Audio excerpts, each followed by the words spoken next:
Eh bien, salut à tous, c'est Arm108. Aujourd'hui, on se retrouve pour une nouvelle vidéo. Donc, comme je vous l'avais dit la semaine dernière, ça sera sur comment rendre votre clé USB multi-boot. Donc, c'est pouvoir mettre plusieurs ISO sur la même clé pour pas en avoir des tonnes si vous avez vraiment beaucoup d'ISO. Restez bien jusqu'à la fin de la vidéo parce que du coup, je vous dirai le thème de la prochaine vidéo. Voilà. Donc, sans plus attendre, on commence. Donc, vous allez vous rendre sur le lien qui sera en description pour télécharger Yumi pour le multi-boot USB Creator. Donc là, ils mettent des petits screens de leur logiciel et vous allez faire Download Yumi 2.0.6.6.exe. On clique dessus, il y a la petite fenêtre d'installation et vous faites enregistrer le fichier. Moi, je vais annuler parce que je l'ai déjà fait. Il est juste ici sur mon bureau. Donc, je vais double-cliquer dessus. Donc là, ça demande les droits administrateurs, donc vous faites oui, voilà.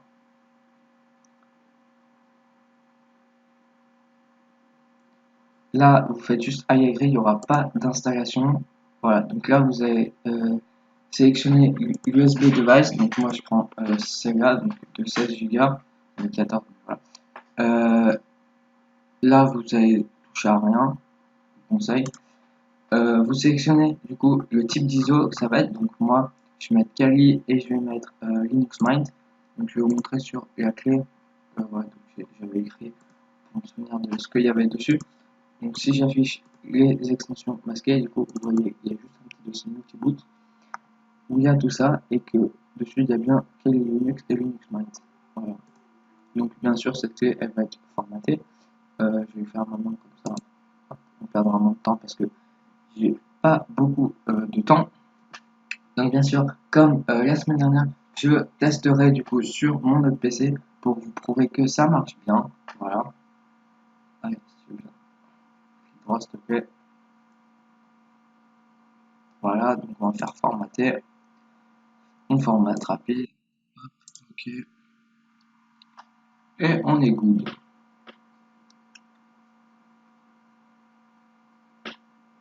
Euh, c'est perfect. Donc là, vous voyez, je suis dans mon dossier où j'ai du coup mes deux ISO. Ça, je vais les ouvrir quand même. Voilà. Ah, il fait tout navigate. Et bah, tu ne navigues pas du coup. Voilà, petit problème de QT bar. Bon, c'est pas grave. Donc, on va sélectionner du coup en premier Kali Linux. Donc, pour l'installation de Kali Linux, je le remontre pas. Je vous l'avais déjà montré dans la dernière vidéo. Donc, je vous mettrai juste le petit lien en description. Donc, je crois que Linux c'est un Ubuntu. Browse. J'espère que ça va m'amener directement le fichier parce que sinon c'est un peu chiant. C'est con. Donc je vais mettre ça en accéléré. Bon, là apparemment il trouve rien. Alors, je vais quand même copier le chemin au cas où. Voilà. Ah, euh, donc là il y a bien Mint, peut-être un Debian. Je me souviens plus c'est quoi la distribution qu'il y a. Non. Parce que je crois pas qu'il y ait Kali du coup. Mais vous voyez, il y a vraiment plein de trucs. Je tape Kali. Ah ouais, donc il y a KOS.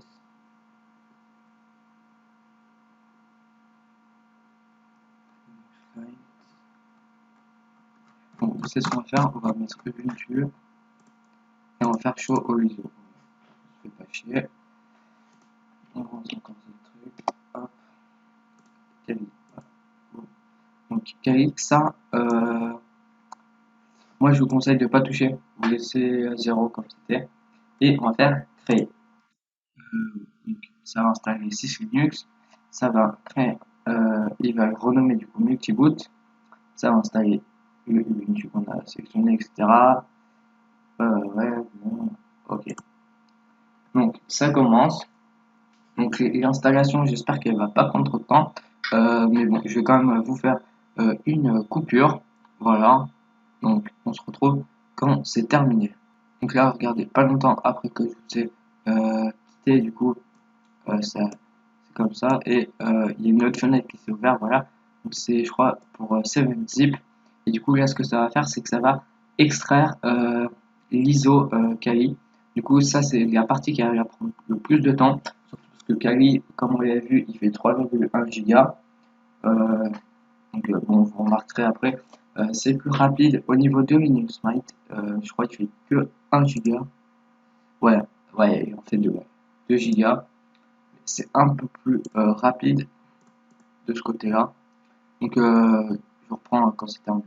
Et voilà, donc, les amis. Donc, voyez là, cette fenêtre est déjà quasiment terminée là. Donc, ça m'aura pris environ un gros quart d'heure, on va dire. Un gros quart d'heure. Voilà, donc là, il reste juste 2 petites secondes, voilà. Et il me semble que cette partie va ensuite assez vite. Voilà. Ouais, vas-y, copie tes trucs. T'inquiète. Et voilà. Donc là, Kali-Linux, il a fini de s'installer dessus. Donc on va faire Next. Et là, ça demande si on veut ajouter des ISO en plus sur F. Donc nous, on va faire oui, parce que du coup, je veux mettre Linux Mint. Donc je fais oui. Je vais sélectionner du coup mon multiboot 14 Go, parce qu'en fait, entre temps, bon, j'ai branché une autre clé. Et bon, j'ai fait un petit truc pour augmenter la vitesse. On va sélectionner Linux Mint. Voilà, je vois. Et bon, il me met directement là. Linux Mint. Ok. Salut. Donc, du coup, là, c'est Rémi du futur qui vous parle. Voilà. Donc, en fait, j'étais en train de faire le montage et je me suis rendu compte que je vous avais pas montré comment réinstaller. Voilà. Petite erreur de ma part. Donc, je vous fais ça tout de suite. Donc, vous vous rendez sur le troisième lien en description. Donc là, ça va être la page officielle de Linux Mint. Pardon, j'arrive vraiment pas à la lire. Et donc vous descendez. Et là, vous avez trois différents types de Linux Mint, on va dire. Je crois que c'est en fonction du bureau. Euh, Moi, j'ai pris le Cinnamon, je crois qu'on dit Cinnamon, voilà, en 64 bits, parce que mon PC c'est en 64 bits. Après, bon, vous prenez celui que vous voulez. Je sais pas très bien c'est quoi la différence entre les trois. Mais bon, en tout cas, vous cliquez là. Et donc, ça vous ramène ici. Et là, il faut que vous choisissiez votre le pays. Pour la langue, moi, c'est mieux de prendre français. Donc, vous en avez trois, vous en sélectionnez un. Par exemple, Audimatic. Et directement, voilà, l'ISO. Et après, 2,8 Go. Et vous la placez où vous voulez. Vous faites enregistrer. OK. Voilà. Moi, du coup, elle arrive ici. Voilà, donc on continue avec les explications. Ok, donc là il est bon. Ça du coup on laisse à 0, on touche pas. Et on fait créer. Donc là, ah ouais, du coup c'est pas la même chose que tout à l'heure apparemment. Ça va copier comme ça. Super. Bon voilà, du coup j'attends que ça soit terminé et puis je vous reprends. À tout. Et voilà, donc là le téléchargement est quasiment terminé. Voilà, il reste un petit pourcent. Donc je sais plus exactement combien ça aura pris de temps. Voilà, donc là vous voyez que l'extraction elle prend vraiment pas beaucoup de temps du coup, parce qu'il a déjà été copié. Et voilà, donc ça a fini. Ça aura peut-être pris une dizaine de minutes. Voilà, je sais plus exactement. Donc on va faire next. Si on va ajouter d'autres ISO, donc non. Et la clé est finie. Voilà, donc je peux aller dessus. Voilà, donc il y a le petit fichier multiboot. Et il y a tout ça. Voilà. Donc,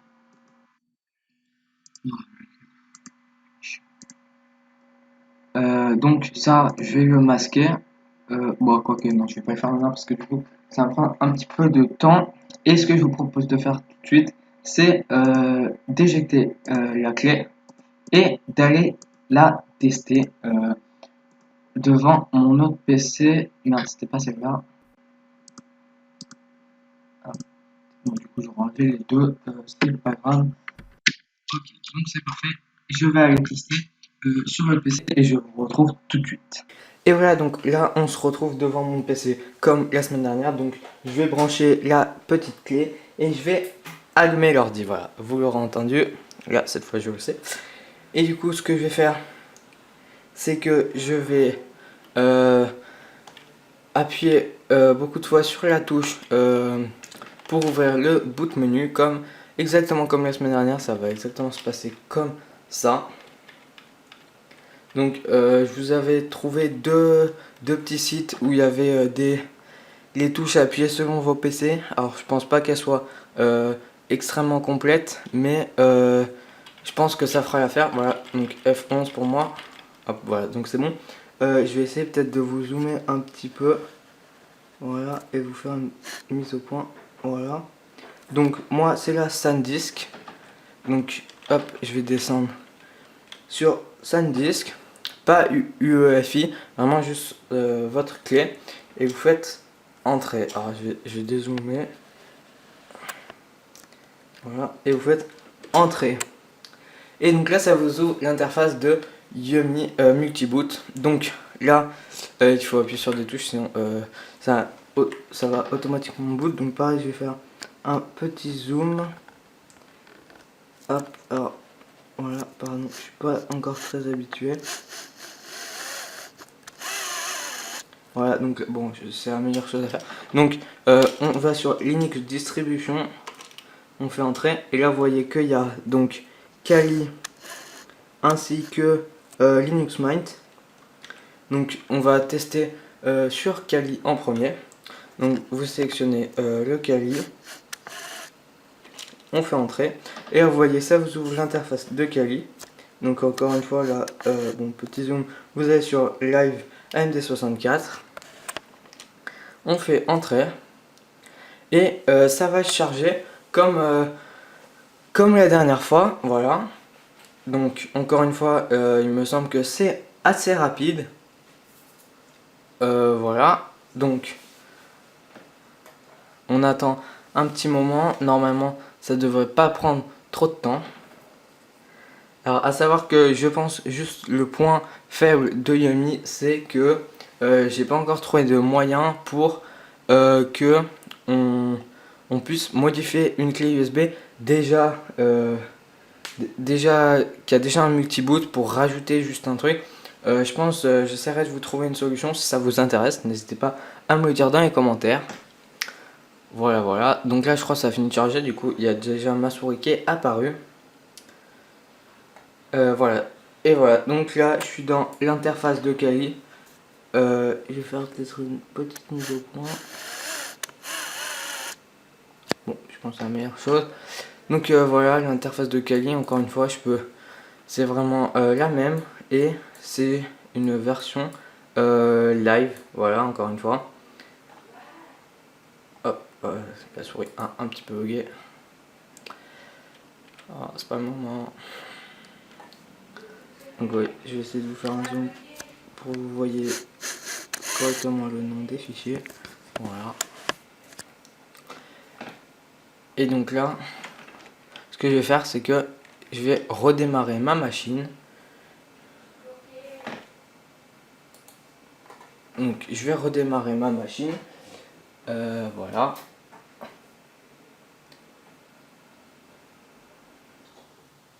Donc ma machine a été éteinte, comme vous pouvez voir. Et je vais la rallumer. Voilà. Et on va faire pareil. On va entrer dans le BIOS. Dans le boot menu, pardon. Excusez-moi. Donc encore une fois, moi c'est la touche F11. Je sais pas ce que ce sera pour vous. N'hésitez pas à aller checker la petite, les petits liens qui seront en description de cette vidéo. Là ça va pas mettre trop de temps non plus, je pense. Voilà, là ça va m'afficher. Donc j'appuie sur la touche. Encore une fois, bon je vais pas vous rezoomer. On va aller sur SanDisk, donc ma clé USB. Et là, donc dans Linux Distribution et Linux Mint. On fait entrer. Et il y a Linux Mint qui va se lancer, donc vous ne l'avez pas encore vu. Et c'est vraiment un Linux qui est bien, franchement. Donc voilà. J'essaie de faire peut-être une petite mise au point.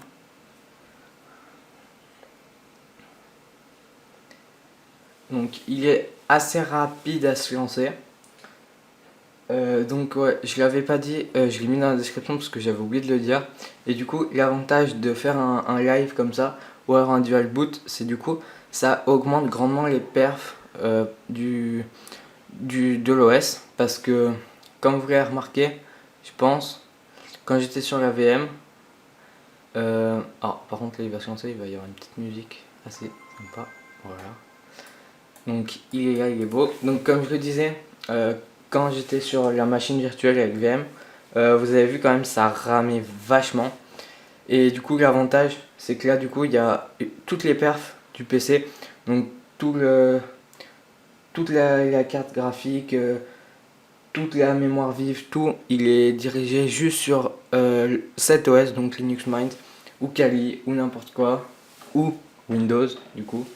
Et ça fait que les perfs elles sont maximales et c'est vraiment sympa pour travailler. Donc là, vous voyez, pour le mettre en dual boot, vous allez sur install. Vous ferez peut-être un tuto du coup quand j'aurai de la place sur mon PC. Et du coup, vous voyez, donc là il y a une barre de tâches aussi, vous pouvez accéder comme ça. Pareil, terminal. Après, bon, des fichiers. Voilà, file. C'est pareil. Et voilà, donc peut-être je vous fais un petit zoom. Voilà. Donc après c'est tout pareil que dans un OS classique. C'est juste que c'est une distribution Linux. Voilà. Donc sur ce, et voilà, donc je vous ai montré ça marchait bien avec Yumi. Et on repasse sur mon PC pour la fin de cette vidéo. Et voilà les amis, donc comme vous venez de le voir, ça a marché, voilà, donc il y a bien les deux OS qui sont correctement lancés avec Yumi. Donc j'espère que la vidéo vous a plu. Et comme je l'avais dit en début de vidéo, je vais vous annoncer le titre de la vidéo de la semaine prochaine. Donc ce sera comment retrouver son mot de passe Windows quand on l'a perdu et que du coup on a le PC et qu'on peut pas le déverrouiller. Donc voilà, donc c'est principalement pour retrouver un mot de passe à nous de notre propre PC. Bien évidemment, la technique marche sur un PC que vous avez trouvé ou trouvé. Voilà. Je vous conseille pas de faire cette technique sur un PC qui ne vous appartient pas. Mais de toute façon, je redirai ça dans la vidéo de la semaine prochaine. Sur ce, j'espère que la vidéo vous a plu. Encore une fois, n'hésitez pas à rejoindre le Discord de la chaîne pour que vous soyez au courant de tout ce qui se passe sur la chaîne et qu'on en discute un petit peu. C'était un 38. Bye bye.